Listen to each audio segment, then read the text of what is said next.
Bless those who curse you, and pray for those who spitefully use you. May God bless the reading of His Word. Now, Craig, I guess it's up to you. Well, good morning, everybody. Today we're going to talk about clarity in chaos. Now, during the past 10 years or so, political scene in the United States has often shown a lot of turmoil.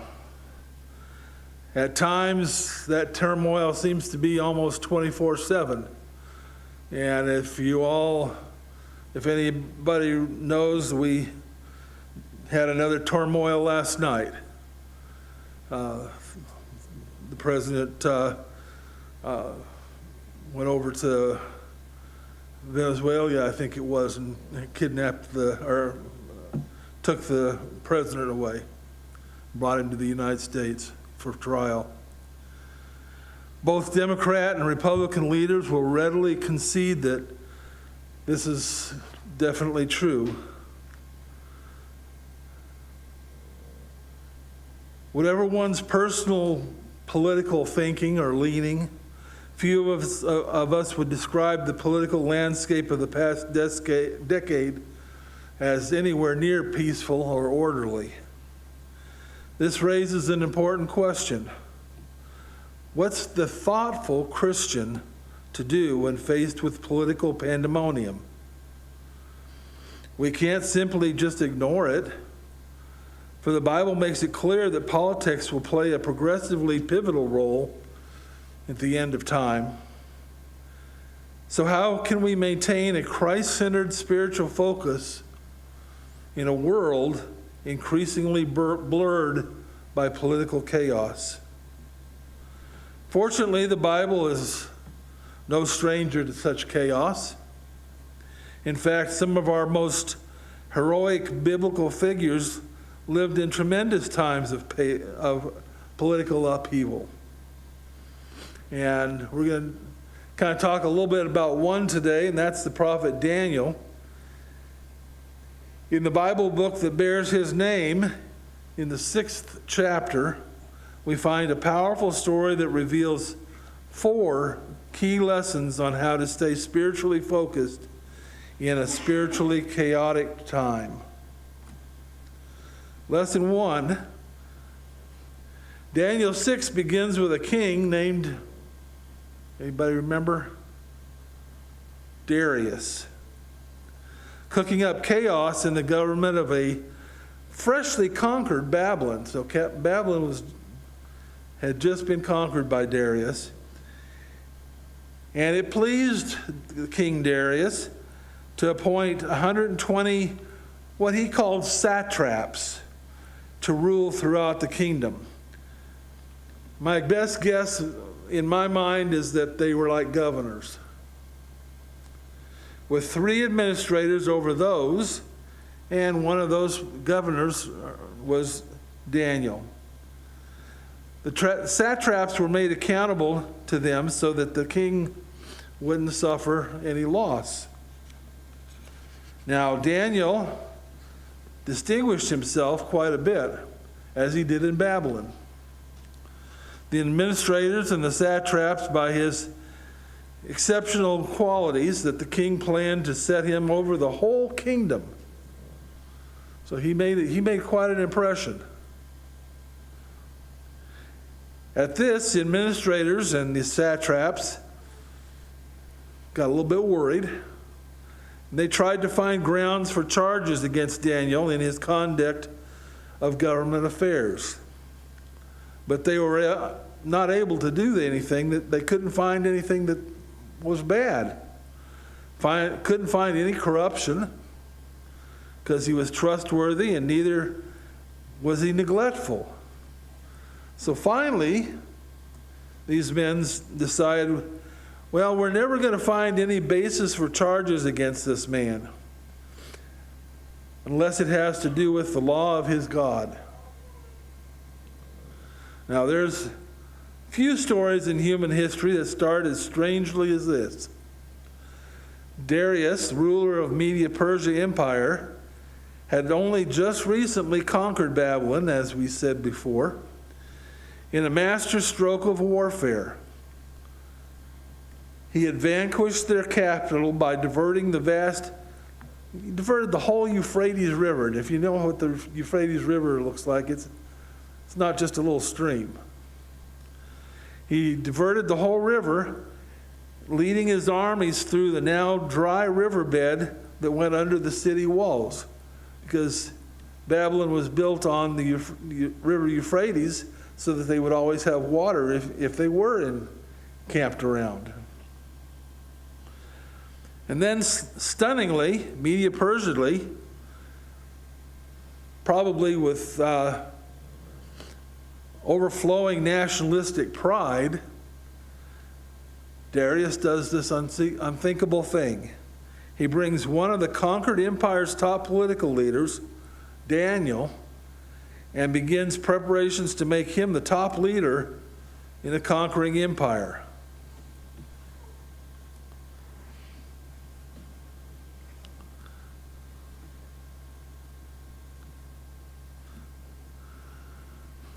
Often the conquering government in those days would simply execute all the conquered political leaders. If you were a bigwig in another country that they took over, they'd just kill you and replace them with their own rulers. But Darius thought twice when it came to Daniel. There was something extraordinary about this man. He was not Babylonian. He was not a Mede. He was not a Persian. And he shared few of those empires' deeply held religious and political beliefs. So he was kind of an outsider.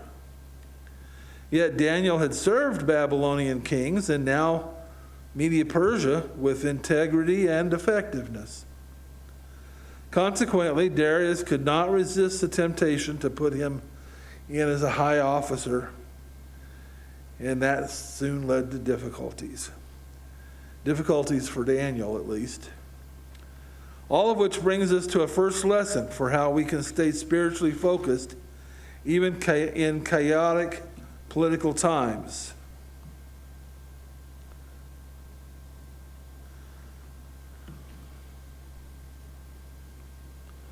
Clarity within chaos, staying spiritually focused in a politically confusing world.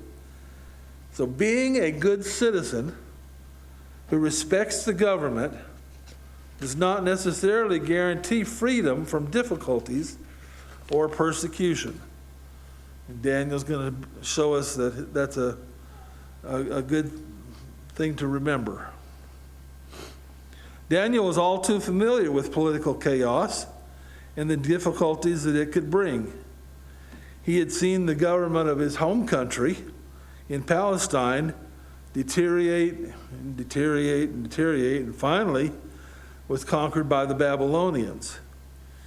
Now, while he was holding a high office in Babylon, he had seen firsthand the political gyrations of good old King Nebuchadnezzar, who was a brilliant leader, but was prone to wild flights of ego-driven fancy.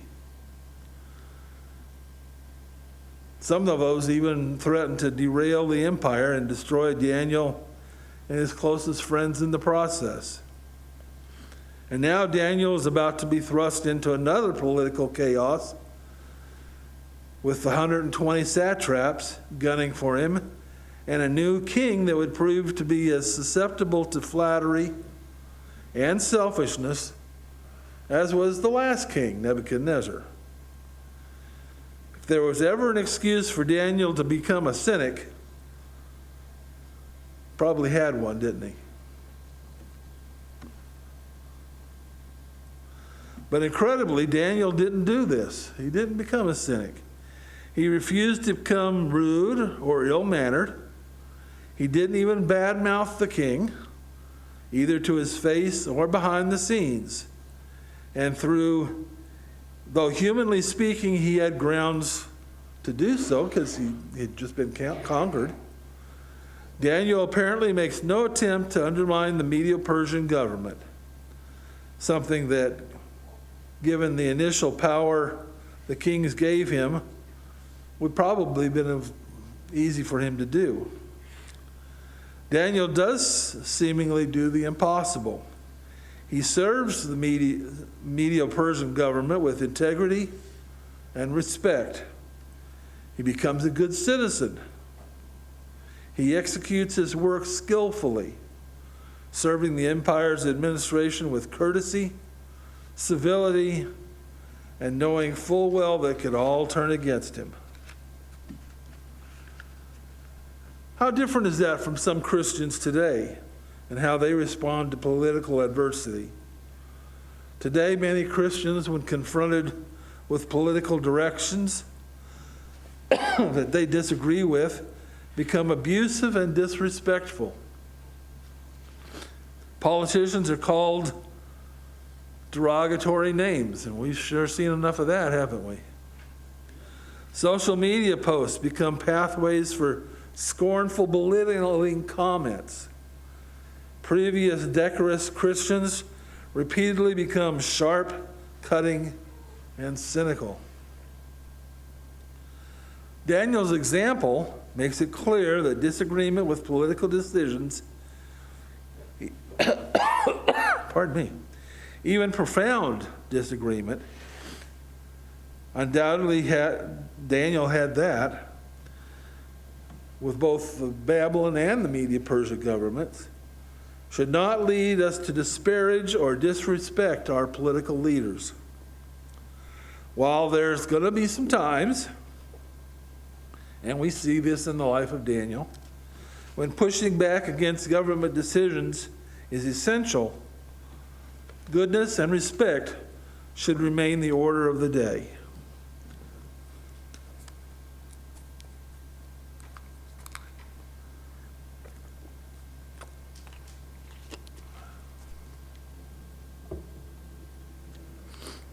Now, 600 years after Daniel's ministry, Jesus would command his followers to love your enemies, do good to those that hate you, bless those who curse you, pray for those that mistrust you. As Daniel's life foreshadowed, following this command not only leads to building bridges in divisive times, it also enables Christ to elevate us above the muck and chaos of lowbrow political maneuverings, keeping our eyes firmly focused on Him and His agenda for the world.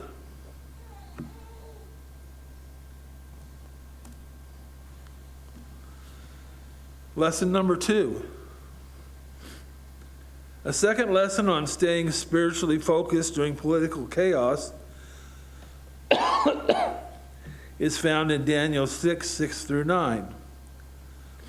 So these administrators and satraps went as a group to the king. And they said, "May King Darius live forever," of course.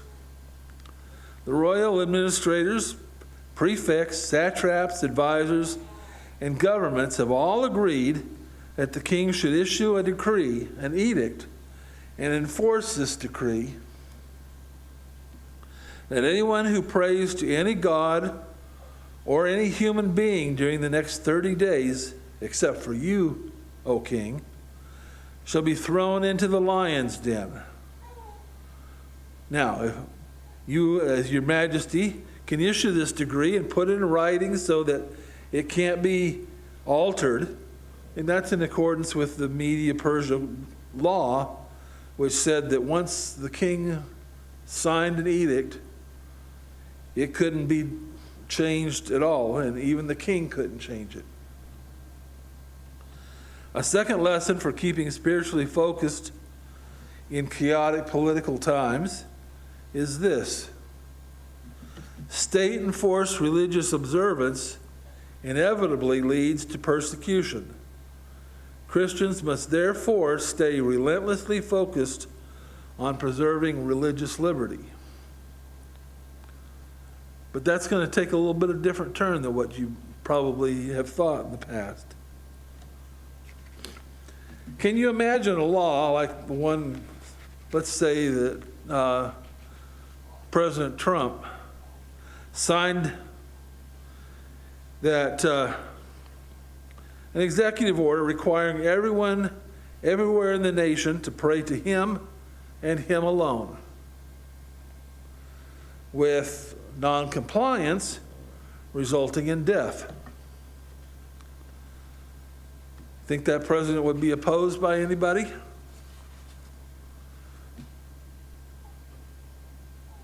Probably that word that gets bandied around a lot in Congress, impeachment, would happen. And how come? Well, the answer is clear, because many Americans still believe that church and state are to be officially separate. From the time of the founders till now, it's been largely recognized that when a government uses the rule of law to enforce religious practice, and that can be either by stopping religious observance or enforcing religious observance, it leads to discord, rebellion, and ultimately persecution. But alarmingly, recent events indicate that a disturbing number of Christians, apparently taking a page from the satraps of old, are having second thoughts about maintaining a wall of separation between church and state. The disturbing decline in national morality, such Christians say, and the seemingly endless inroads that particularly sexual immorality has made into education, media, and daily discourse mean that drastic measures should be taken. So you get that? They further allege that the state must begin to enforce moral reform, even if it means mandating certain religious practices be performed by both religious and interreligious citizens. In short, they say it's time for America to return to its Christian roots. That sounds all well and good, doesn't it? But what did you just talk about? What is religious freedom? It's not making somebody else do what you want them to do, is it? It's undoubtedly true that Christians are called by God to, well, let's see, for instance, vote as he would vote if he were in your shoes. Christians, furthermore, have historically formed an indispensable part of the conscience of our nation, praying and working ardently for its protection and success. And as we continue these things, helping our country to maintain its basic moral fiber, we do so with all appropriate means. But what word did I say there? All appropriate means. For history has shown that there are highly inappropriate means by which the church can seek the power of the state to enforce its agenda. To avoid engaging in inappropriate means, Christians today would do well to remember that at least 3 points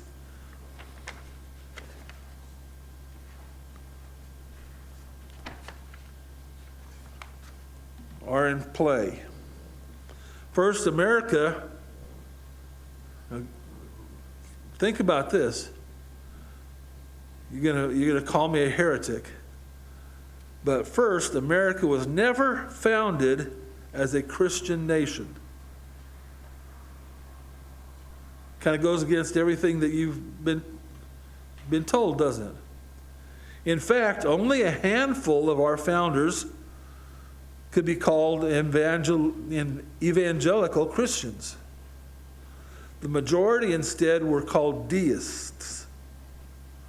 And deists' religious views varied, but in general, a deist believes these things: in a divine creator, not to be confused with the biblical creator.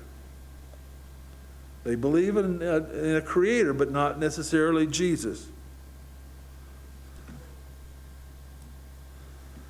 That the creator has a will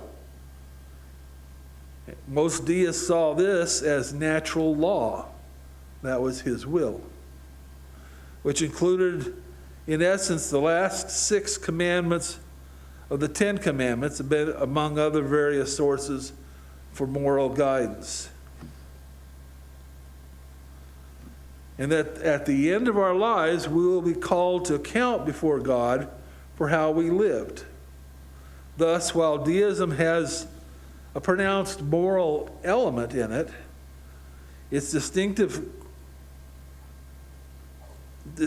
from the Christian view of such things as sin, the fall of humanity, salvation through Christ, the call to share one's faith. These were seen as incompatible with their view. So there's a little bit of a difference between a deist and a Christian, isn't there? And deists made up most of the people that founded this country. This leads to some important realizations. For instance, the Declaration's famous phrase,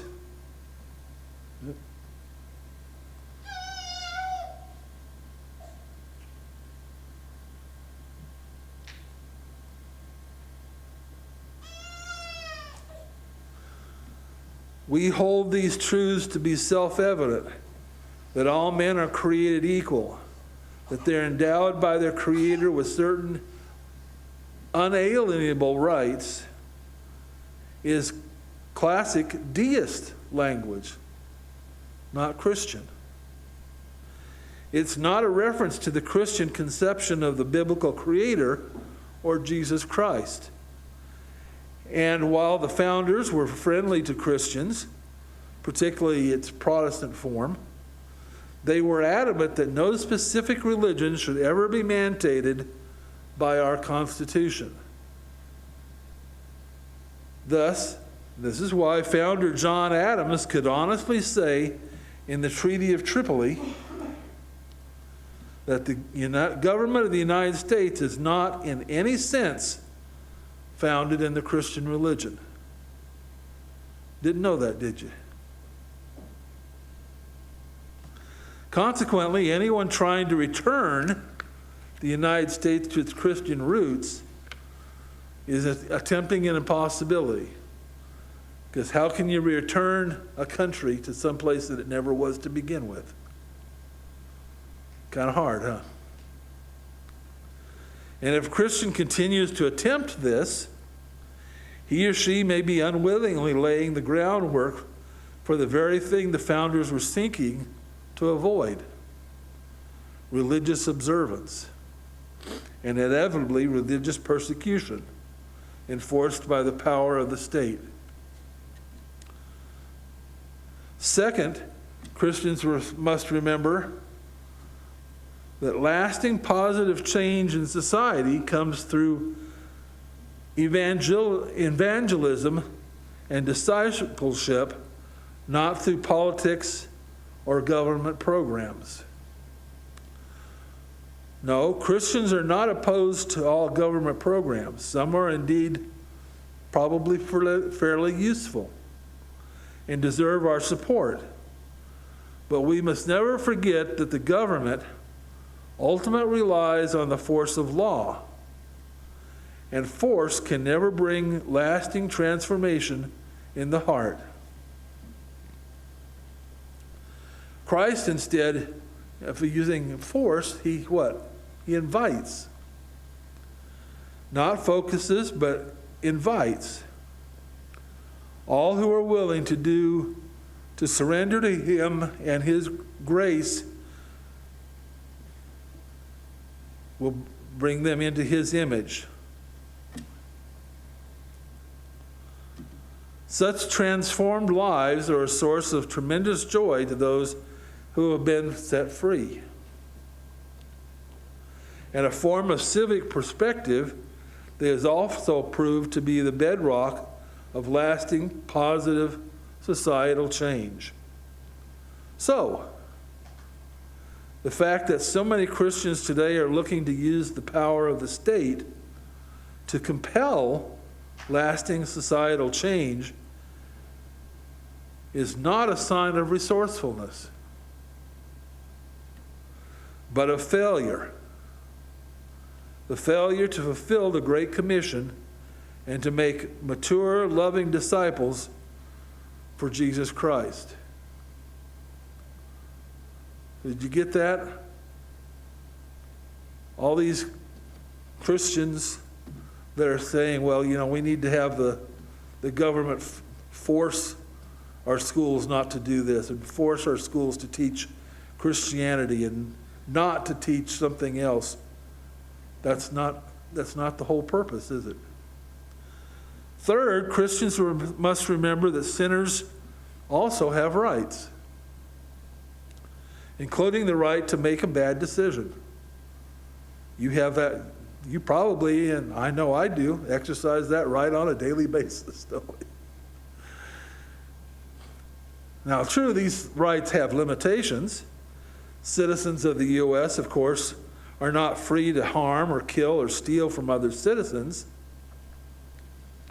And they have no right to force Christians to promote immorality in Christian institutions or in Christian personal lives or homes. But we'll talk about that a little bit later on. But Christians must nonetheless be exceedingly careful in how and to what extent they seek to enforce their own personal morality on other citizens.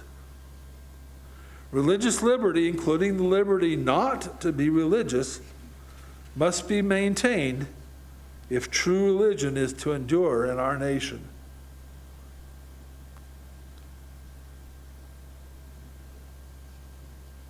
Obviously, preserving this wall of separation between church and state can be complex and difficult. Maintaining a society that is sufficiently moral to preserve the public peace, while at the same time preserving citizens' rights to not be moral, if they choose to not be moral, is a balancing act like no other.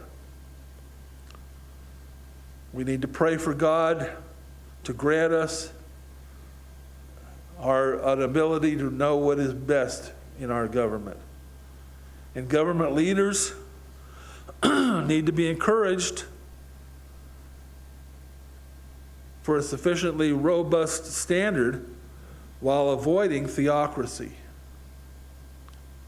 So kind of a fine line there.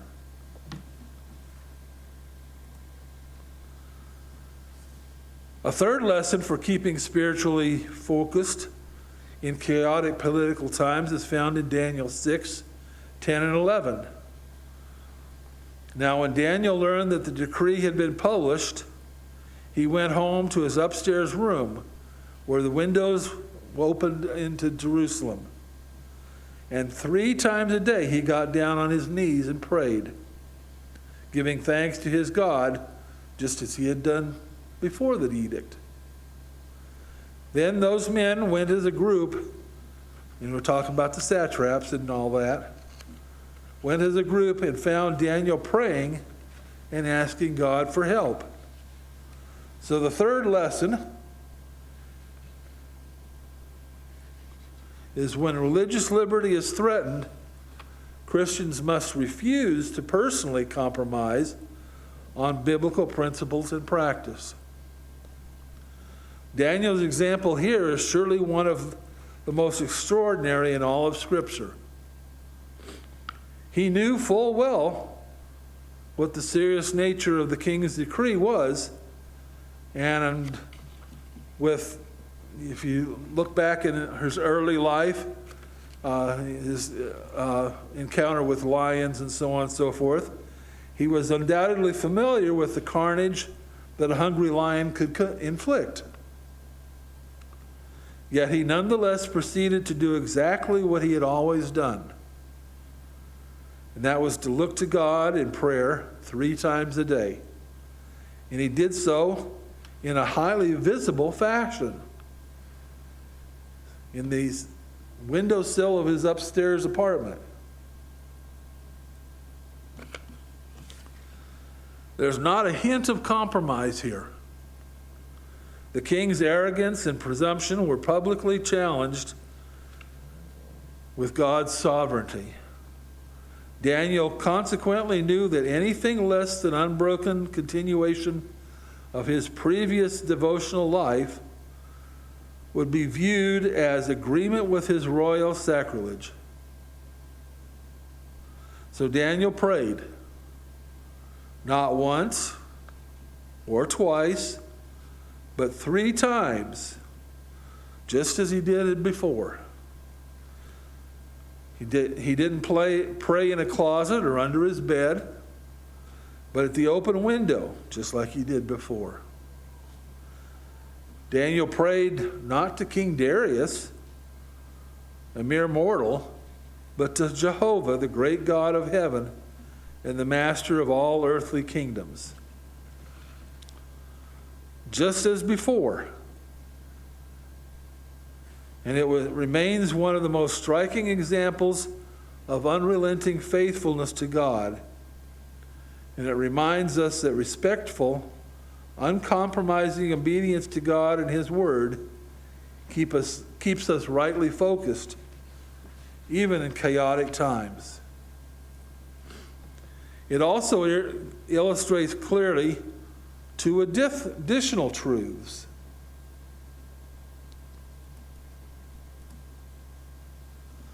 First, being respectful of political leaders does not mean we never disagree with them. So you can have respect for somebody but disagree with them. While there's not the slightest whiff of hostility or verbal disrespect in Daniel's attitude toward the king or the satraps, he nonetheless openly disagreed with them.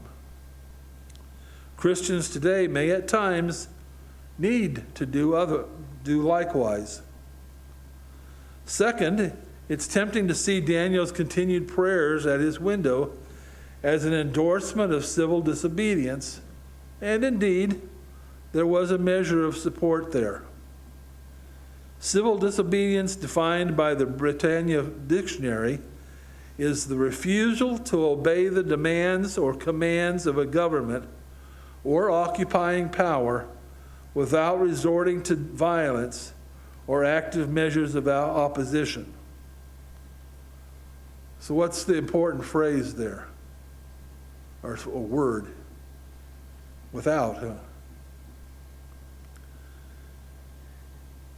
It has happened many times in the U.S., and as Daniel's story confirms, there are times it's called for. In recent memory, for instance, the United States government has exerted significant public pressure on Christians and their institutions to promote sexual morals that violate Scripture. Christians respond to such pressure must be respectful, clear, and it must be public, and it must be a no. Furthermore, we know that a day is coming when we will just as firmly need to disobey the government's command to observe the false Sabbath. Sometimes nothing less than public dissent does the trick. But Daniel's story also shows that those times are most likely going to be rare. In more than 60 years of civic service, the Bible records Daniel publicly disobeying the law of the land only this once. Right here in Daniel 6. Apparently, on all other occasions, Daniel disagreed with public policy, and I'm sure that there must have been many times that happened. But he still maintained high moral standards while using other, less public means to deal with the problem. We must therefore pray for God's wisdom to know when to head for the upper room, when to pray, and when to pursue uncompromising obedience to God through other than discreet ways. But let's get back to our story. Lesson 4. Daniel's boldness inspired his enemies to take swift action. Because they were chomping at the bit, weren't they? His prayers were reported to the king immediately. And immediately Darius panicked. Daniel 6:14 tells us that when the king heard of Daniel's prayers, he was greatly distressed. He was determined to rescue Daniel, pardon me, and made every effort until sundown to save him. But not even a king was allowed to reverse a Medo-Persian law, no matter how foolish its unintended consequences turned out to be. And with profound anguish and regret, Darius had to order Daniel to be thrown into the lion's den with the following words: "May your God, whom you serve continually, rescue you."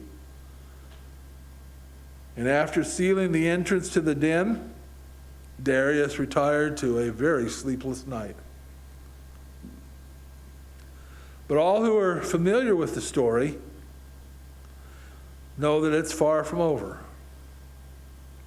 And what must have seemed like the longest night in his life, King Darius rushed to the lion's den at the first hint of dawn.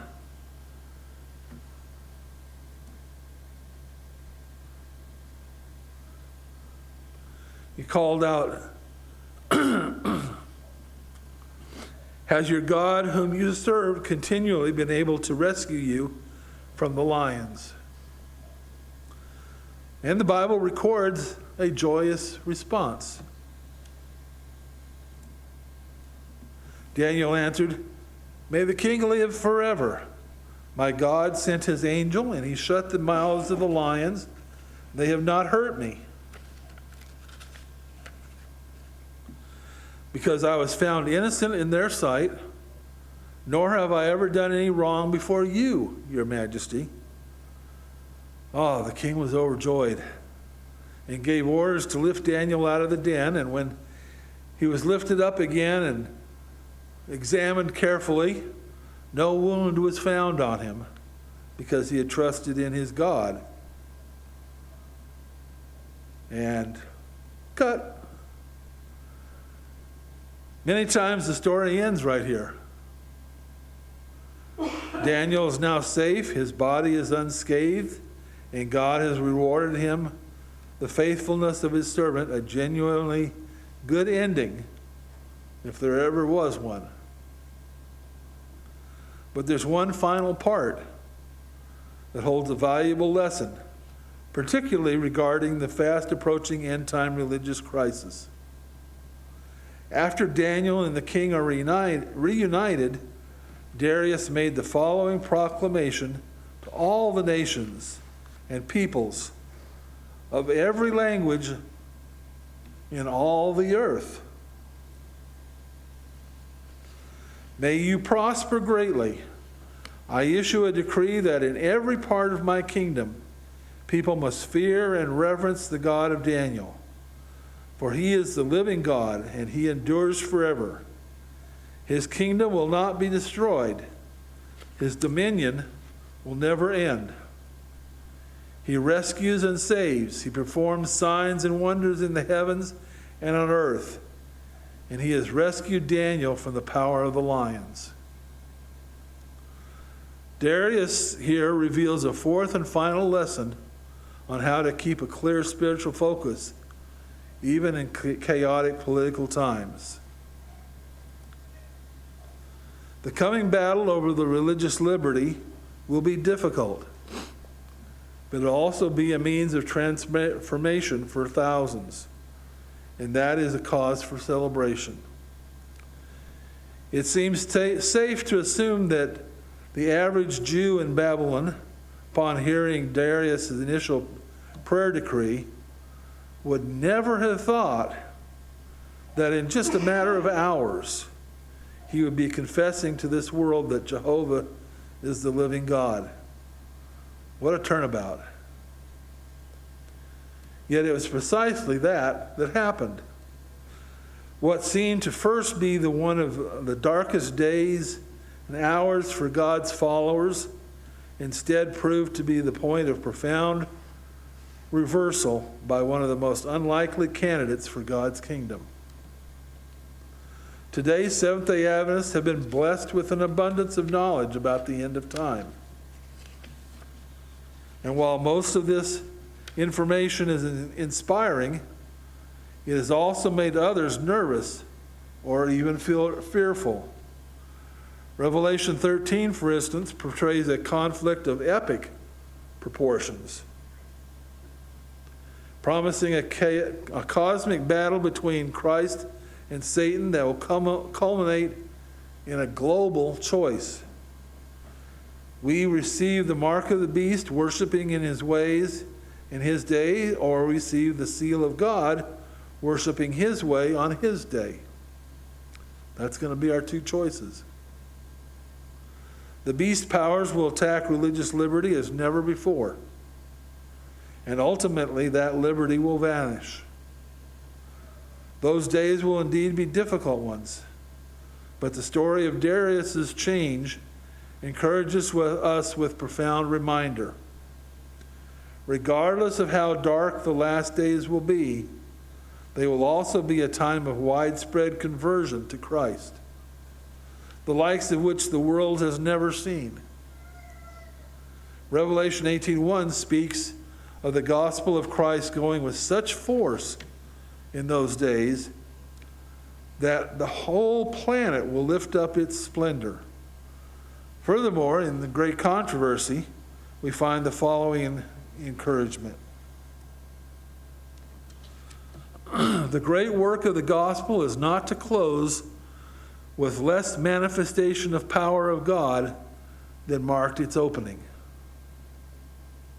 Servants of God, with their faces lightened up and shining with holy consecration, will hasten from place to place to proclaim the message from heaven. By thousands of voices all over the earth, the warning will be given. Miracles will be brought. The sick will be healed. Signs and wonders will follow the believers. Now the rays of light penetrate everywhere. The truth is seen in its clearness, and the honest children of God sever the bands which have held them.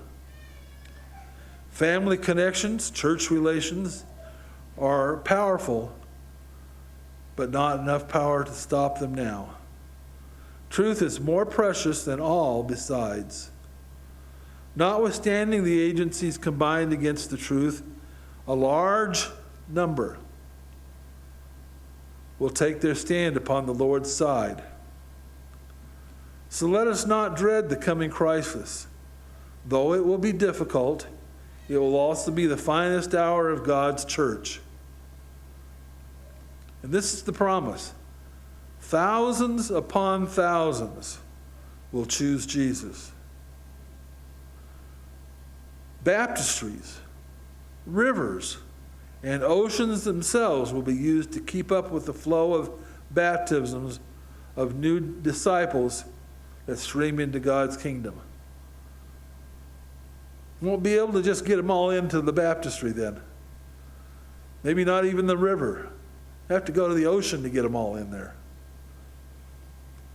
People from all walks of life will leave Satan's ranks and join heaven at the prophetic 11th hour.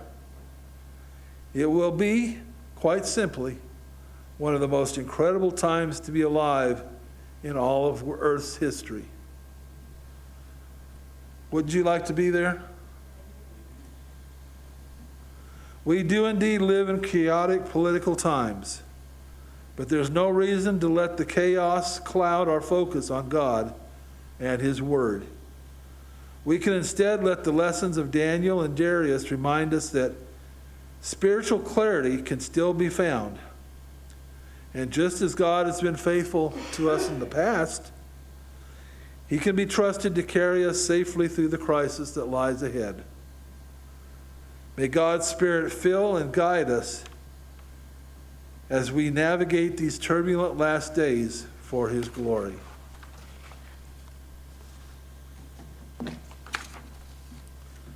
Let's bow our heads in prayer. Dear Father in heaven, in our darkest moments, we seek the light to guide us through the shadows, to light up our paths with hope and strength, and dispel fear and doubt. May your presence bring comfort and clarity, reminding us that even in despair, your love shines brightly. Help us to trust in your divine plan, knowing that dawn will break anew. Amen.